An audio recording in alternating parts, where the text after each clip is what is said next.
สวัสดีครับวันนี้หมารวยพามาตามด่วนๆสำหรับทางคุณย่าชีผักขาวนะครับวันนี้เพิ่นว่าหลานป่วยนะครับอยากซอยหลานจะให้โชคอยู่สันนะครับบ่แน่นะครับวันนี้ระวังดีๆสำหรับคุณย่าอาจจะ3 ตัวแตก4 ตัวแตกก็เป็นได้นะครับเมื่อวานนี้เขา08ปกติเนาะสำหรับคุณย่าทางฮานอยมื้อนี้เดี๋ยวพ่อขอเป็นเล่าวให้แน่ให้ได้มีเงินปัวลูกปัวหลานแน่นะครับก็ลองไปติดตามคุณย่าให้ตัวใดเพิ่นว่าจังใดไปติดตามกันเลยครับ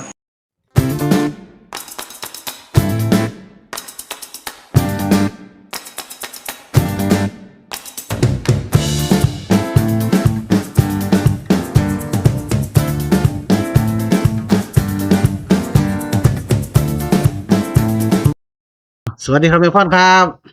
สวัสดีค่ะหมอรวยช่วยได้ผ้ารวยจ้าให้ปอกผ้ารวยจ้า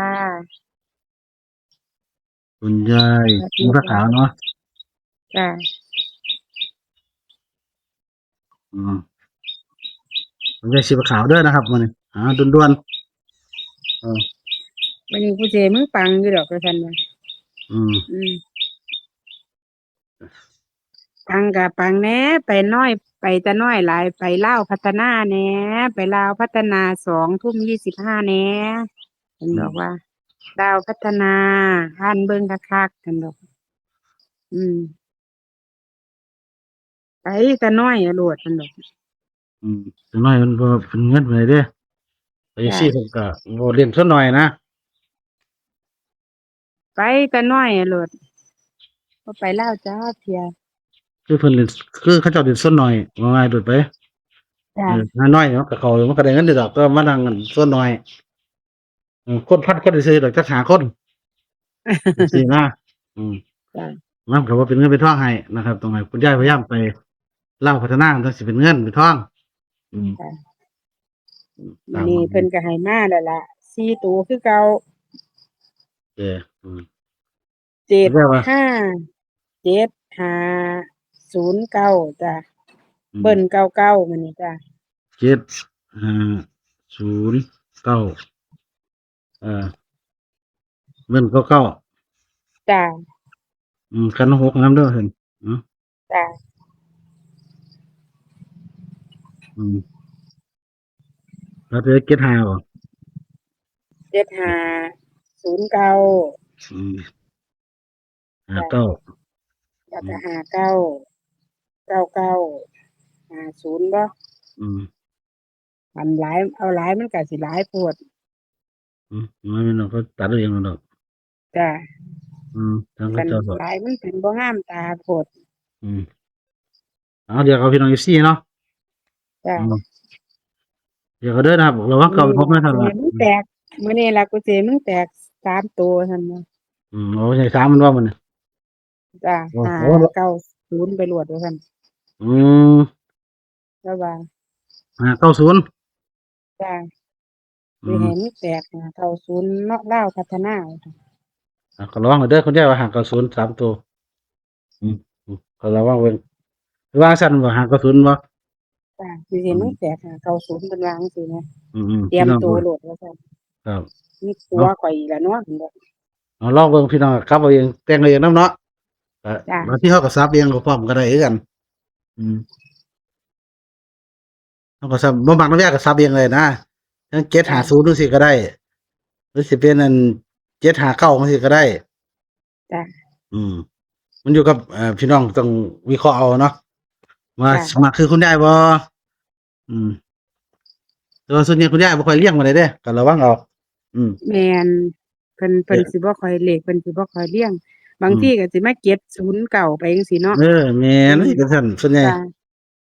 สิเป็นซั่นก็บ่แต่ว่าค่อยเลี้ยงแต่ข้อยชอบมานะ แต่ส่วนมากเราสิบ่ค่อยเลี้ยงคือหมอรวยว่าก็เบิ่งตลอดอยู่นะคันเลี้ยงจ้ะ สังเกตถ้าคันตลอดเด้อคันมา4 ตัวจังซี้ก็ต้องอืมไปข้ามไปอีกตัวหนึ่งจังซี้แหมอืมว่าเลขเราขับตัวใดตัวหนึงนี่ล่ะว่าขับได้ตัวหนึงนี่แหละจ้ะมันสิข้ามตัวใดตัวหนึงตัวใดสิข้ามมีประมาณหลักอืหลักมร้อยนี่ล่ะหลักร้อยหลัก10นี่ล่ะบ่เกินนี่ดอกมีสลองหลักนี่ตัวเนี้ยข้าม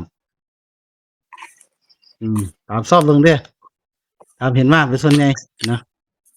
แล้วคุณยายว่าสิซอยอยู่ว่าเด้เหลือตัวหลานว่าเด้สวยนี่แหละมีตูนนี่ว่าซั่นอืม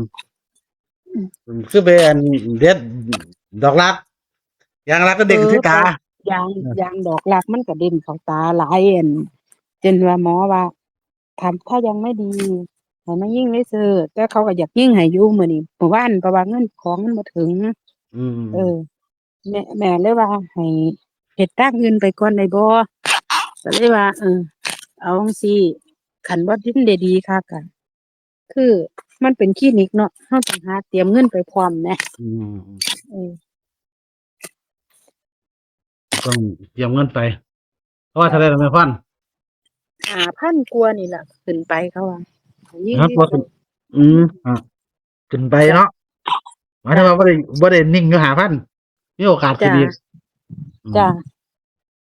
เพราะว่าคันบ่ดีขึ้นภายใน30,000นี่เขาว่าให้กลับมาอืมอืมต้องเฝ้าเฮ็ดเนาะจ้ะเพราะว่าอันเพิ่นนี้มันตามันอันตรายเขาเว้าอยู่แม่นหมายถึงว่าเด็กเข้าตาน้องบ่ได้ล้างเล่นบ่บ่ได้ล้างทันทีเห็นบ่ล่างแต่ว่าคือว่ามันเข้าหลายนะอ๋อบัดมันเด้งมื้อวานนี่ก็มันสินั่นน่ะมันมั่วอืมเด้หมอรวยมันกัดได้ยางคือยางนี่มันเป็นยางกัดไงจ้ะยางรักมันกัดมันได้มีฤทธิ์กัดเด้อ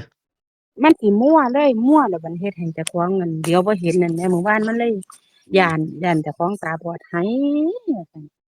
ก็ย้านล่ะเนาะตาบอดเขาเนาะเจ้าว่าก็อยากเป็นอยู่ให้ย่าพาไปอั่นหม้องอันมันอันนั้นแหน่ว่าซั่นเนาะอืมหม้องหมอตาโดยเฉพาะย่าก็เลยดันไปฮอดยังตลาดอืมจ้ะก็ดีดอกมันก็สำคัญตรงที่แรกเงาเงินนั่นน่ะไปสองหม้องนั่นล่ะมันเลยได้เสียหลายหม้องอืมที่แรกไปอั่นเชียงยืนไปเชียงยืนเขาเป็นหมอเฉพาะทางซื่อๆบ่ได้เป็นหมออันนี่แหมลูกอืมหมออันหมอเฉพาะทางซื่อๆแหมอืมบ่เป็นหมอตาโดยตรงแหมลูกเอออืมเนาะหรือว่าจะ ก็เลยว่าพยายามให้แตก3ตัวเนาะคุณยายว่าเนาะจ้ะอือืมอแต่ตามตัวอื่นไปซอยหลานเหมือนกัน7509เด้อพี่น้องเนาะจ้ะก็ระวังเก้าเป็น6แน่เท่านั้นล่ะกันไว้จักหน่อยก็ดีเด้อเนาะอาจจะเป็น560จั่งซี้ก็ได้ก็ต้องระวังนำนะครับอืมเพราะว่า6อาจเป็น9 9อาจจะเป็น6ก็ได้อืมกันไว้จักหน่อยหยอดไว้จัก5 บาทสิ3ตัวก็อาจจะตรงๆตามเพิ่นบอกก็ได้เอาหมดแล้วก็ตัดให้เด้อนะครับ7509 59 7050 79นะครับ9966อืมประมาณนี้เด้อนะครับสำหรับแนวทางของอืมคุณยายแม่พรเนาะนะครับผีคุณยายชีฟ้าขาวให้มาด่วนๆก็แม่ต้องลงทางหลานเนาะจะเก็บผู้ป่วยเออมื้อเดือนหนึ่งก็ใส่แนวหนึ่ง จ้ะ บ่จักได้สิเว้านำดอกไปครับปวดหัววางไปก็ได้ข้อยก็ปวดหัวนำเอเท่ากันอล่ะอืมเออเอพอปวดอก็พอปวดอดเอาอืมรถแนวหนึ่งพอสิหายใจอุบัได้แน่ก็แนติเหตุวใหม่ต่อเฮาก็ด่าเขาก็บ่ได้ด่าเขาก็บ่ได้อุบัติเหตุเขานะเออใครจะอยากเป็นอุบัติเหตุเขาว่าแม่นอยู่แล้วแม่นอยู่ล่ะแต่ว่าดวงเฮานี่แหมอยู่เงินแนวหนึ่งอย่างแนวหนึ่งเลยข้อยเงินซื่อเลยเออปวดมือเลยเนาะ